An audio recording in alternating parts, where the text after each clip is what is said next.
Welcome to the Quick Start tutorial for AFT Impulse.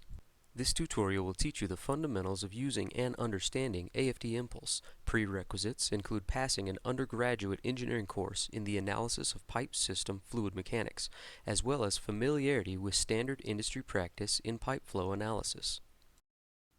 AFT Impulse is a general-purpose tool for modeling pipe network water hammer and pressure surge. Impulse simulates steady state and transient behavior in liquid pipe networks. Impulse implements the method of characteristics for transient surge analysis and optionally the discrete vapor cavity model for cavitation.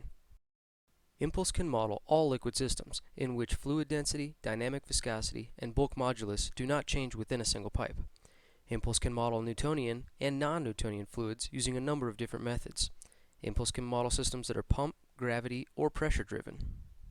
Some components that can be modeled include a known pressure or flow boundary where conditions can change with time.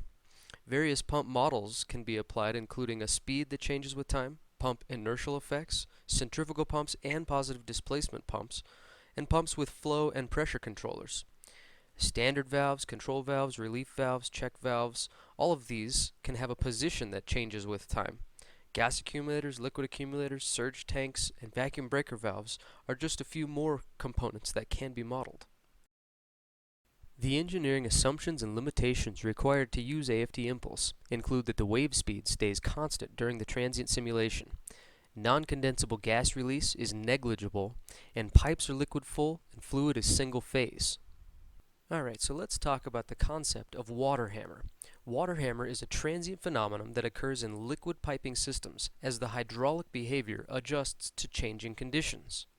Water hammer can be caused by many events, including valves opening or closing, pump speed change, relief valves cracking open, tank pressurization, or periodic pressure or flow conditions. Water hammer can occur in any liquid piping system. The term water hammer confuses some because it implies a process only in water systems. This is not true, as transient pressure waves occur in all systems that experience a change in operating conditions, regardless of the fluid. Using AFT Impulse, you can accurately model transient events throughout your system and review the resultant transient hydraulics. AFT Impulse is broken into 5 primary windows. The workspace and the model data windows are primarily for building and defining your model, while the output, the graph results, and the visual report are primarily for reviewing the results. Let's explore the workspace in more detail. To build a model, you will be using the toolbox on the left-hand side of the workspace window. To draw a pipe on the workspace, simply click on the pipe drawing tool and then draw a line where you would like the pipe to be located. To place a junction in the workspace, simply click on the junction and then drag and drop it onto the workspace. To move a pipe or junction, simply drag and drop it where you would like to move it to. To move one end of a pipe, you can either move the connected junction or you can drag and drop the handle on the end of the pipe. To enter input data, simply double-click on the pipe or junction and a specification window will open. The specification window is the platform for entering data to define the pipes and junctions throughout your model. To help you identify the minimum required input data, we have highlighted those cells in blue. We will be disabling the blue highlight feature for this quick start tutorial in order to make data entry easier to see. To toggle the highlight feature on or off, you can double-click in the background of any specification window.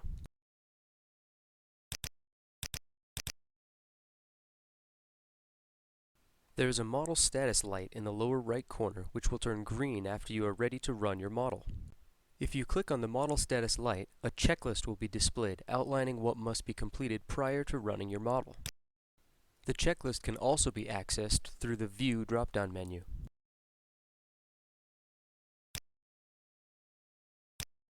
The steady solution control is defined by default. We will discuss this checklist item in greater detail in a future tutorial. Your System Properties window is where you define your fluid data, your viscosity data, and your system data. In order to fulfill the Define Pipes and Junctions checklist item, you must construct your model in the workspace and fill in all of the required data for each pipe and junction. The section Pipes checklist item can only be completed after all of the pipes are defined throughout your model. The Transient Control checklist item can only be completed after completing the section Pipes checklist item. Now let's dig a little deeper into the toolbox. The pipe drawing tool allows you to draw pipes on the workspace. Keep in mind that every pipe must be connected to a junction at either end. The minimum required input data for a pipe includes a hydraulic diameter, the pipe length, the friction model, and a wave speed. To help you define your pipes, we have provided a pipe material database, which allows you to select a standard pipe material, size, and schedule. The reservoir junction acts as a pressure type system boundary, sourcing or sinking fluid to or from your system. The area change junction acts as a source of reflection for propagating transient pressure waves. This junction balances mass flow, so that all flow into this junction is equal to all flow out of this junction. The valve junction can be defined with either a constant loss factor or with a user-defined transient where the valve opens or closes over time. Now let's build a simple fluid delivery system where one pressurized tank is delivering fluid through a run of pipe into another tank. We will model the effects of closing an actuated valve over different periods of time in order to see how slow we must close the valve in order to avoid cavitation. The system fluid will be liquid ammonia at 75 degrees Fahrenheit.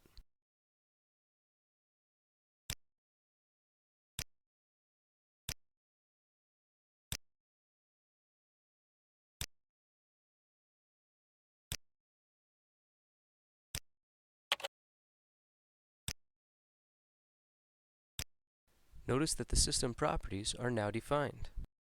Now we'll build the model using the toolbox on the left.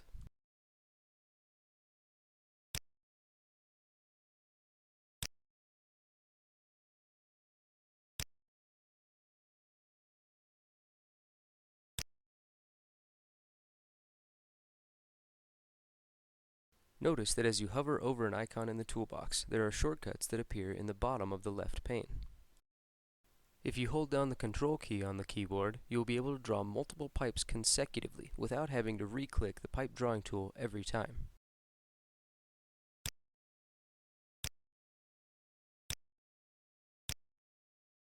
Now let's enter input data for the pipes as shown below. All pipes will be standard schedule steel.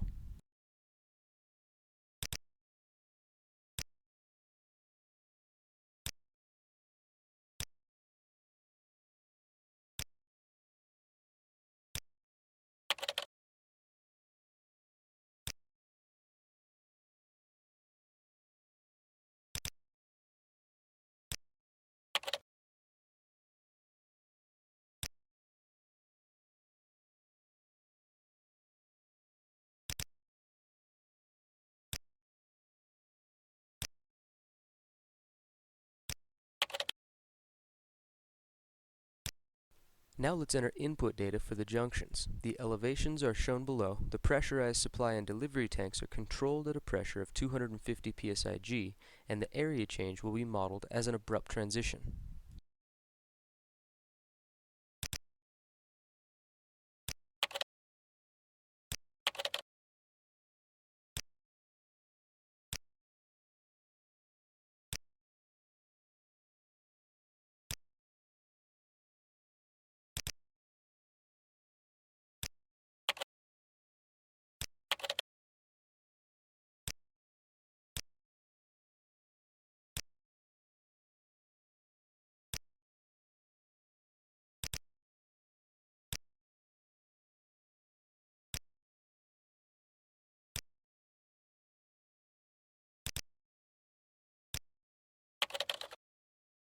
The CV entered here represents the initial steady-state CV for this valve. We're modeling a half-second valve closure, and we're going to assume that the valve closes linearly.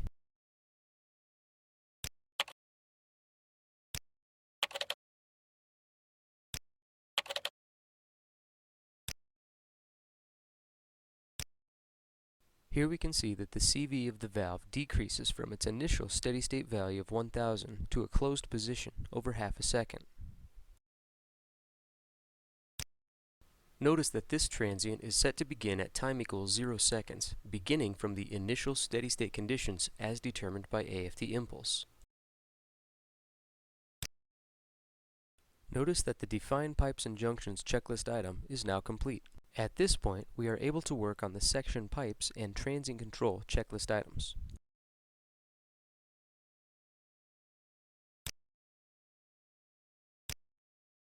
AFT Impulse uses the method of characteristics to predict how transient pressure waves propagate throughout the system. In order to apply the method of characteristics to a system, you must set up a characteristic grid in which all pipes can be broken into an integer number of section lengths. The number of sections that each pipe can be broken into can be calculated using the following equation, where A is the wave speed of the fluid in a pipe, L is the length of that pipe, and delta T is the system time step, which is equal to the length of time for a pressure wave to move through a given pipe section. Keep in mind that each pipe section has a computation station at either end. Therefore, the more pipe sections you have in the pipes throughout your model, the longer the runtime. The process of setting up a characteristic grid is difficult and complex to perform manually. AFT Impulse's Section Pipes window automates the process of finding the optimal sectioning combinations. For more information on the details of the characteristic grid as used in the method of characteristics, please review the AFT Impulse pipe sectioning video tutorial on our website. Now that we have completed the task of sectioning the pipes throughout the model, we can set up our transient control.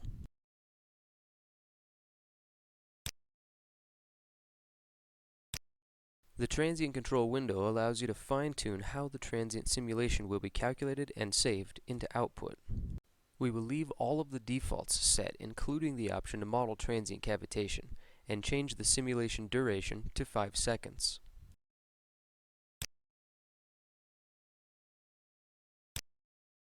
Notice that all of our checklist items have been completed, and we are now ready to run the model and review the results. Each new model must first be saved before you can run it. This model has already been saved as quickstarttutorial.imp, so now we'll run the model and review the results.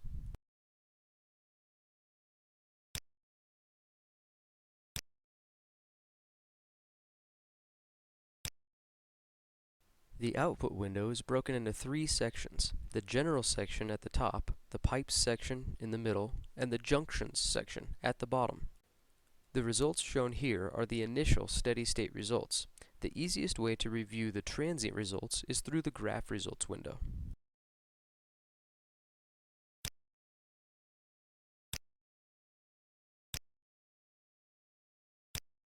The purpose of this model is to determine a valve closure time such that we avoid cavitation. The easiest way to identify cavitation for this system will be to plot the vapor volume against the total pipe length.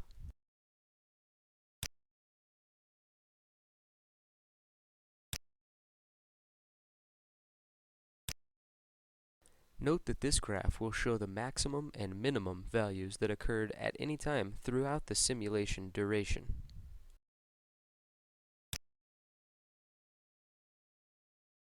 We can see that there are vapor volumes, and therefore cavitation, present when we close the valve over half of a second. Let's try changing the valve transient to close over 1 second.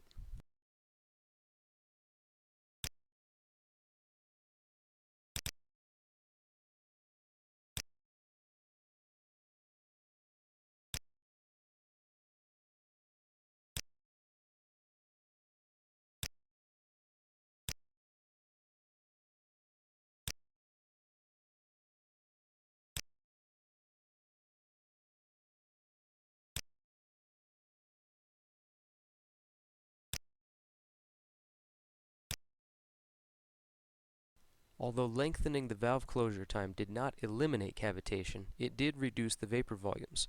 Let's try a 2-second valve closure.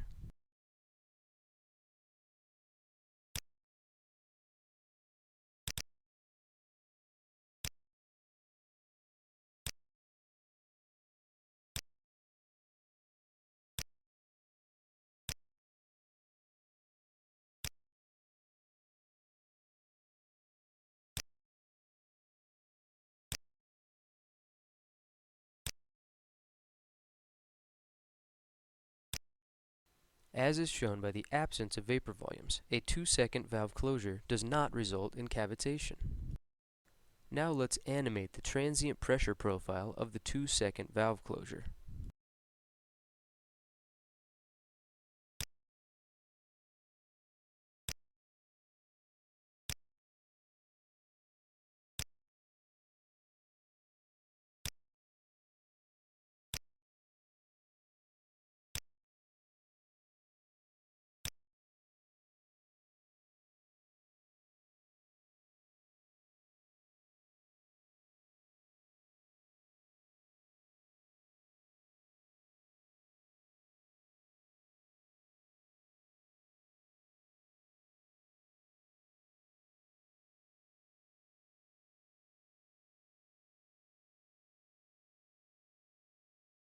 Another very useful graph is the maximum minimum transient pressure profile.